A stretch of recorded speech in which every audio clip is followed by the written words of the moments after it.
sábados aqui na telinha da SIC TV, começando mais o Viver Bem, sempre falando de qualidade de vida, bem-estar, saúde. Todo sábado a gente traz manual automático, novos especialistas, novas informações. Então espero que você permaneça junto conosco até o final do programa de hoje, tá certo? Bom, o câncer de intestino ou colo retal é um tipo de tumor que afeta o cólon e o reto, partes do intestino grosso, que desempenham um papel importante na absorção da água, dos sais minerais e na formação das fezes. A morte da cantora Preta Gil aos 50 anos, vítima de câncer coloretal, traz um alerta importante sobre essa doença, que atualmente vem afetando com frequência pessoas mais jovens. Esses tumores geralmente começam como lesões benignas no intestino grosso, os pólipos. Se detectados precocemente, essas lesões podem ser removidas antes que se transformem em câncer. Portanto, o câncer coloretal é uma doença que pode ser prevenida, tratada e muitas vezes curada, principalmente se detectada em estágios iniciais. Então, para esclarecer sobre este assunto, convidamos a oncologista doutora Gisele Almeida, que é a nossa convidada de hoje. Pode entrar, doutora, para a gente conversar, bater esse papo, falar sobre essa doença. Olá, bom dia, tudo bem, Seja Renata? bem-vinda. Obrigada. Vamos sentar, doutora, para a gente entender, então, uma temática que ganhou notoriedade, né, nas últimas semanas, no último mês, essa questão do câncer coloretal. O câncer do intestino e quais partes do intestino ele pode afetar? Tá. O câncer do intestino, ou também chamado câncer coloretal, né, um tumor maligno, que afeta, na verdade, o intestino grosso. A gente divide em cólon e reto, né, o intestino grosso. O cólon são 3 partes, ascendente, o transverso e o descendente, que é a parte do reto que se comunica com o ânus, onde saem as fezes, né? Então, esse é o chamado câncer coloretal. E quais são os tipos de câncer coloretal? Tem mais de um tipo? Então, a gente divide, classifica, na verdade, o câncer coloretal pelo tipo da célula, né? Então, 95% são os adenocarcinomas, né? Então, o tipo também em relação à topografia, ou seja, se é o cólon ascendente, né? Cólon direito ou cólon esquerdo, ou cólon transverso. Então, a gente também consegue dividir nesses 3 tipos. Mas a maioria dos cânceres coloretais são 95% adenocarcinomas. A gente até separou uma imagem, vou pedir para a produção colocar na tela, que eu acho que fica mais objetivo, mais fácil para você explicar para a gente, né, doutora? Sim. Aqui a gente tem todo o sistema digestório, né? Vou pedir para a produção encher na tela, por favor, para a gente poder comentar. E aí a doutora vai conseguir levantar e explicar para a gente as questões das regiões que são atingidas. Sim. Então, Renata, quando a gente fala câncer coloretal, o intestino grosso, é justamente essa parte, né? Então, cólon ascendente, o cólon direito, o transverso, o cólon descendente, que é o esquerdo, e o reto, né? A maior parte é acometida nessa posição aqui, né? Nessa localização. Também o intestino delgado, né, que é o intestino fino, às vezes também podem ter cânceres, mas muito raro, né? Então, 90%, a maior parte, realmente é o intestino grosso. A sinalização em amarelo ali já seria um possível pólipo? Não, aqui é mais representando, na verdade, uma tumoração. Já nódulo ou uma massa. Porque o pólipo, ele é bem menor, né? Às vezes, em exames de imagem, assim, por exemplo, uma tomografia, não é tão visível, né? Mas a gente vai, conforme explicando. Doutora, e os fatores de risco? Quais são os fatores de risco mais comuns para o câncer do intestino? Tá. Fator de risco principal para qualquer tipo de câncer é a idade. Então, avançando a idade a partir dos 50 anos, né, entre 50 e 60 anos, a obesidade, a dieta em alimentos multiprocessados, carne vermelha, né? Então, alimentos pobres em fibras, né? Tudo isso pode ser um fator de risco, assim como o histórico familiar. Então, pessoas que têm um histórico familiar positivo, ou seja, parentes de primeiro grau, que tiveram câncer de intestino, tem maior risco de ter um câncer de intestino do que a população em geral que não tem esse mesmo histórico familiar. E assim também o álcool e o tabagismo também entram como fatores de risco para o câncer de intestino. Então a gente tem genética e também o estilo de vida da pessoa. Exatamente, Renata. E a gente divide esses fatores de risco até em fatores que a gente fala modificáveis, né? Como a dieta, né? O estilo de vida. Então, fazer atividade física, ter uma dieta mais rica em fibras, uma boa né? hidratação. Exatamente. Menos carne vermelha, menos alimentos multiprocessados, né? Tudo isso são fatores de prevenção, tá? E fatores não modificáveis, como o histórico familiar e a carga genética. Você comentou, doutora, que a idade também é um fator de risco. Mas a gente vem percebendo um aumento na população mais jovem. A que a gente pode atribuir isso? Então, isso é um fator importante, né? Tem nos gerado muita preocupação e realmente indivíduos cada vez mais jovens têm desenvolvido câncer, como câncer de intestino também, né?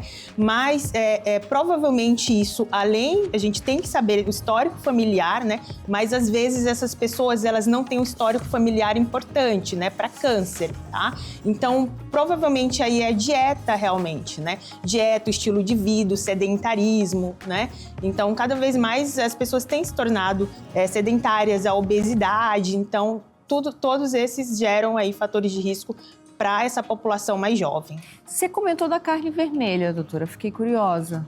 Sim, então a carne vermelha que a gente fala, os alimentos multiprocessados. Existem estudos, né, que comprovam realmente o aumento aí de incidência em indivíduos que têm uma dieta mais rica em carne vermelha ou alimentos multiprocessados. Por exemplo, indivíduos que já trataram câncer de intestino, estão curados, né, e que durante o segmento aí, o acompanhamento desse paciente, ingeriram mais carne vermelha ou alimentos multiprocessados, tiveram maior risco de recorrer à doença do que aqueles indivíduos que tiveram uma dieta mais saudável. Então, a gente atribui isso como fator de risco aí em relação até à flora intestinal. Tudo isso, dependendo do alimento que você ingere, pode também modificar. Uhum.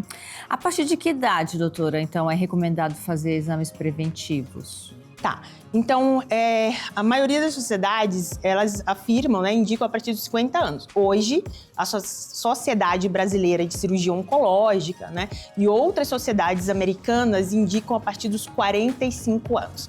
Por quê? Justamente por isso, por mais a gente ter pegado câncer em indivíduos mais jovens. Então, para a população geral, independente de ter sintomas ou histórico familiar, a recomendação a partir dos 45 anos, uma colonoscopia. E uma pessoa que teve histórico na família? Uma pessoa que teve histórico na família, geralmente a gente pede para fazer uma colonoscopia 10 anos antes do diagnóstico desse parente. Então, se o parente teve com 45 anos, o ideal é aos 35 anos. Então, 10 anos antes, geralmente. Muito bem, a gente vai seguir falando sobre este tipo de câncer depois do intervalo, que é bem rapidinho. Então, você de casa não saia daí.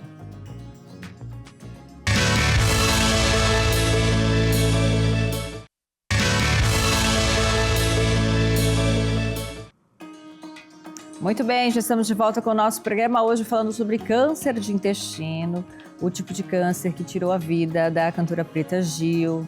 Muito tem se falado sobre esse tipo de câncer, o quanto ele tem avançado, inclusive, em pessoas mais jovens. Por isso, estamos aqui fazendo alerta para você se cuidar, para você entender quando eu devo fazer exames, que sinais podem surgir.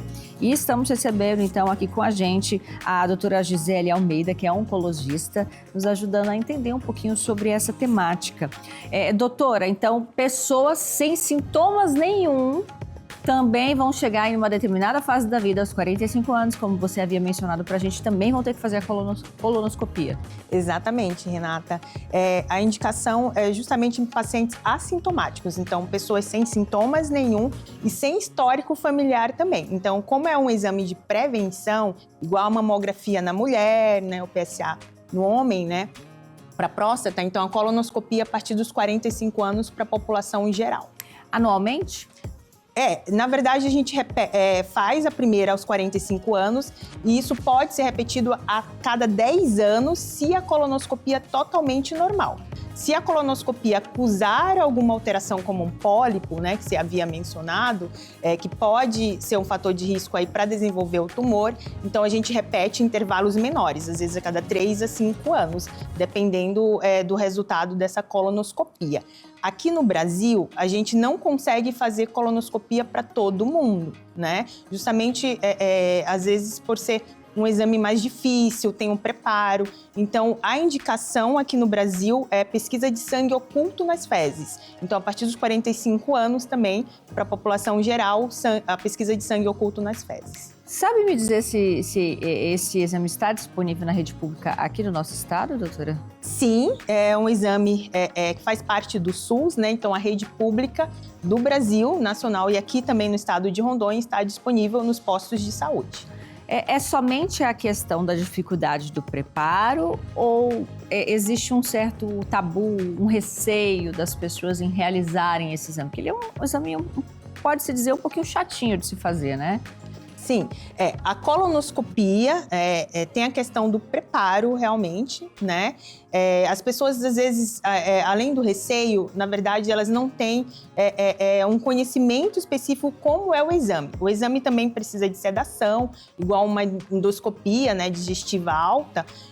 Então, isso às vezes dificulta. A colonoscopia não é disponível para todo mundo na rede pública, só se tiver alteração da pesquisa de sangue oculto nas fezes. E aí sim pode ser solicitado. É uma microcâmera que vai identificar ali os possíveis pólipos? Sim, a colonoscopia é um exame de endoscopia, então é uma microcâmera que você prepara o intestino, tem que limpar o intestino completamente e por isso que usa laxantes. Então, indivíduos mais idosos, às vezes, precisam internar para poder fazer o exame, iniciar o preparo, porque pode haver desidratação, né? E aí, essa lupa, né, que a gente fala, essa microcâmera, olha todo o intestino, né?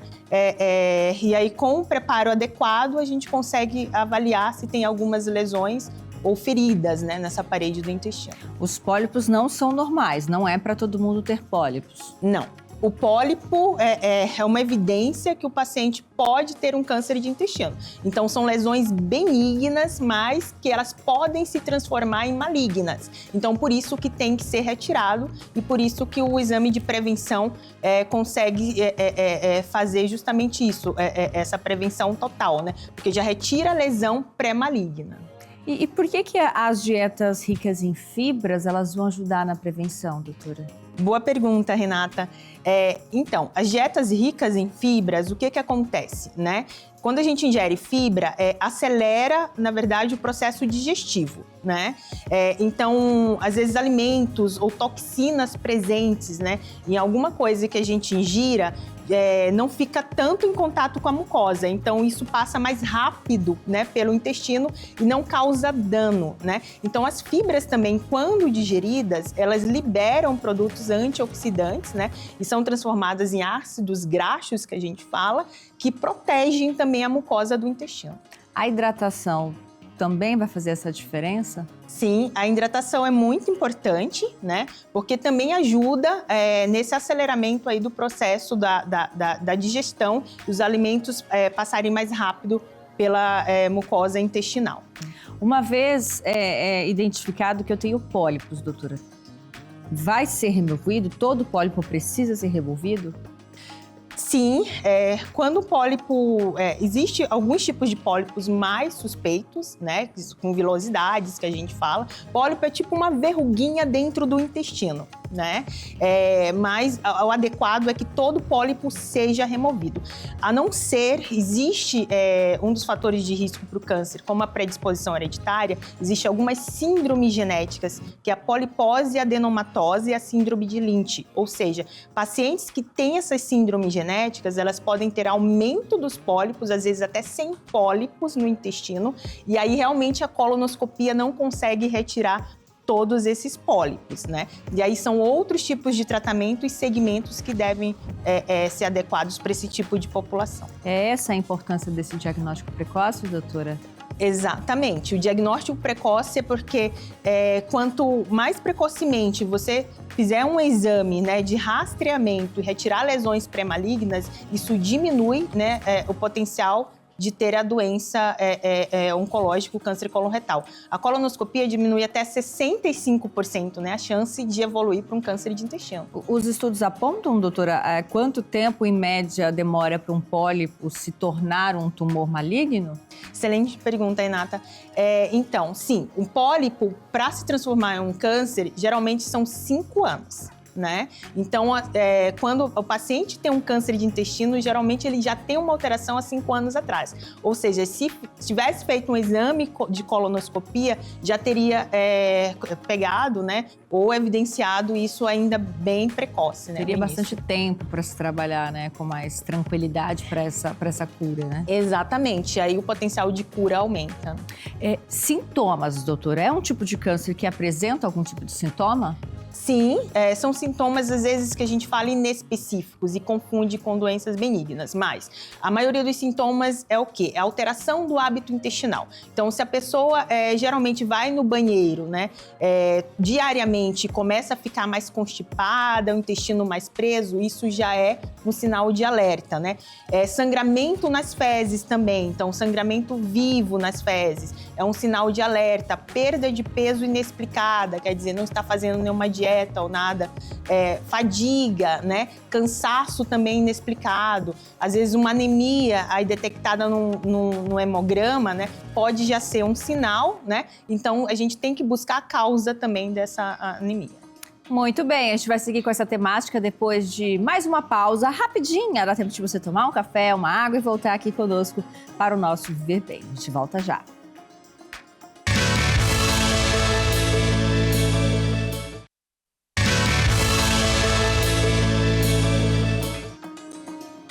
De volta com o nosso programa hoje falando sobre câncer de intestino e recebendo a oncologista a doutora Gisele Almeida aqui conosco para nos ajudar a entender a ascendência alerta. Afinal, a prevenção, ela é possível, o diagnóstico precoce, ele traz melhores resultados de cura, por isso a gente está trazendo um pouquinho dessa temática para você de casa hoje. Doutora, você falou que um dos principais sintomas é essa questão da alteração ali dos comportamentos digestivos daquela pessoa. Hábitos de ir ao banheiro, por exemplo. Todo mundo deveria evacuar diariamente? Tem uma regra, doutora, do que é saudável quando a gente fala em evacuação? Na verdade, não existe uma regra, tem que ver a frequência, né? Se a pessoa tem a frequência de a cada 2 dias, né, no banheiro e essa frequência acaba diminuindo, quer dizer, aí ela começa a ir 2 vezes, 3 vezes, né, que a gente já chama de diarreia, aumento da frequência aí ao banheiro, já é uma alteração intestinal que a gente precisa avaliar o que está acontecendo. E se a pessoa começa a demorar muito, passa 1 semana, né, 7 dias sem ir no banheiro, precisa também avaliar o que está acontecendo. Então, a gente tem que entender qual era o hábito intestinal dessa pessoa antes, né? Qual era essa frequência evacuatória. Chega a causar dores, doutora? Sim, o câncer de intestino, né? O câncer de intestino pode ter dor na barriga, né? Dor abdominal difusa, mas em estágios avançados, que é justamente a fase que a gente não quer pegar, a gente quer pegar na fase mais precoce. Então, os sintomas do câncer, geralmente, quando ele está mais em estágios avançados, aí começa a ter dor. A própria Preta Gil, ela havia comentado que confundiu ali um pouco com uma hemorroida. As pessoas têm essa confusão? Tem, porque assim, hemorroida é mais comum, né, que o câncer de intestino, claro, as doenças benignas, e também pode dar sangramento nas fezes. Então, às vezes, a pessoa se limpa e sai sangue vivo, né? Só que isso também tem que ser visto, né? A gente tem que excluir se isso ali não é hemorroida e se realmente não for fissura anal, hemorroida, tem que fazer uma colonoscopia para poder avaliar melhor esse intestino. Então, sangramento ou sangue vivo nas fezes ou sangue, né, digerido, que a gente fala, né? Então, às vezes, também do estômago, né, úlceras, tudo pode também ter sangue aí nas fezes e as fezes pretas, né? A coloração, né, das fezes também pode mudar. O formato, a consistência. Sim, exatamente. Fezes em fita, que a gente fala. Então, aquelas fezes achatadas, né? Isso é um sinal que pode ter alguma tumoração ali na região do reto, né? Perto do canal anal. E aí as fezes não saem inteiras, né? Ou pastosas, que seriam fezes saudáveis, no caso. Uhum. Presença de sangue nas fezes nunca vai ser coisa boa. Não, é um sinal de alerta, né? Seja de uma doença benigna ou maligna e tem que ser visto pelo médico, né? Então, presença de sangue nas fezes, tem que procurar o médico para poder avaliar melhor e fazer exames adequados. Na sua vivência aqui, na sua experiência aqui na nossa região, doutora, normalmente aqui no nosso estado, em que estágio o câncer de intestino ele é diagnosticado? Não só no estado de Rondônia, né, mas mundialmente, infelizmente, o câncer de intestino é diagnosticado em estágios mais avançados. A gente divide em 4 estágios, 1, 2, 3 e 4. E geralmente o estágio 3 e 4, 70% da população mundial são diagnosticados nesses estágios mais avançados. Uhum. O tratamento costuma ser como, doutora? Além, claro, daqueles que há um diagnóstico precoce, há essa remoção dos pólipos. Tá, o tratamento depende, né, desse estadiamento, né, desses estágios. Estágio 1 e 2, a chance de cura chega a 70% até 95% em estágio 1, que aí sim a cirurgia é o principal papel aí no tratamento, né? A remoção total do tumor, né? O estágio 3 é quando já atinge gânglios, quer dizer, além do tumor estar presente ali no intestino, né? Ele já começa a sair da parede do intestino e ir para linfonodos, né? Que são gânglios ínguas que a gente tem de defesa no corpo. E o estágio 4 é quando já vai para outros órgãos, né? Como metástase, pulmão, fígado. Então, dependendo desses estágios, a gente tem cirurgia, radioterapia, quimioterapia, até imunoterapia também hoje muito falado, né? Então, quanto mais o estágio avançado, mais terapias teriam que ser feitas para poder tentar diminuir esse crescimento aí do câncer. Uma vez retirado pólipos, eles podem voltar? Podem voltar e por isso que a gente recomenda colonoscopia, né, em 5 a 10 anos, dependendo aí do resultado dessa colonoscopia. E uma vez tratado um câncer de intestino, ele também pode voltar no mesmo local? Sim, ele pode voltar tanto no mesmo local quanto em outros locais do corpo, que a gente chama de metástase, né? Quando se enraiza, vai para pulmão ou fígado. E aí o tratamento realmente é paliativo, né? Que a gente fala, a intenção já não é mais cura, mas geralmente com medicações que são quimioterápicos, imunoterapia, drogas alvo moleculares. Existe cura, doutora? A cura, quanto mais precoce, né, for diagnosticado a doença, sim, existe cura do câncer de intestino. Então, dependendo desse estágio que você descobre o câncer do intestino. Então, quanto mais precoce eu descobrir, melhor as chances aí de cura. A Preta Gil chegou a passar por uma cirurgia, né, de desvio da... Esqueci o nome. Quando você usa a bolsinha. Exato. Em todo caso vai ser utilizado, doutora? Isso é reversível depois? Nem todo caso a gente precisa da colostomia, né? Então a gente deriva o intestino por quê? Porque a tumoração acaba obstruindo, o intestino é como se fosse um cano, né? Então se tiver alguma coisa ali crescendo dentro daquele tubo, né? Então vai obstruir. Aí a gente tira uma parte do intestino e coloca, desvia para do outro lado onde não tem, né, essa obstrução para poder o paciente conseguir evacuar. A colostomia é isso, na verdade é uma cirurgia paliativa, mas para tentar diminuir a chance de obstrução intestinal e não ter outras complicações relacionadas ao tumor. Nem todo mundo vai precisar de uma colostomia, né? E sim, pode ser reversível nos casos de cura, né? Então, no estágio 3, por exemplo, que a gente faz a cirurgia, né? Retira todo o tumor, aí faz a quimioadjuvante posterior, que é a quimio preventiva, e aí depois, se o paciente precisou fazer uma colostomia, vai ser reversível, né? Depois do término da quimioterapia. Muito bem, a gente queria agradecer a sua participação, doutora, realmente um bate-papo muito esclarecedor, inclusive nas questões aí do alerta à prevenção. Obrigada pela sua participação aqui com a gente, viu? Eu que agradeço, Renata. Obrigada. Aí, espero que você de casa também tenha gostado do nosso programa de hoje, porque sábado que vem a gente está de volta. A você um ótimo dia, aproveite bem o final de semana. Tchau, gente!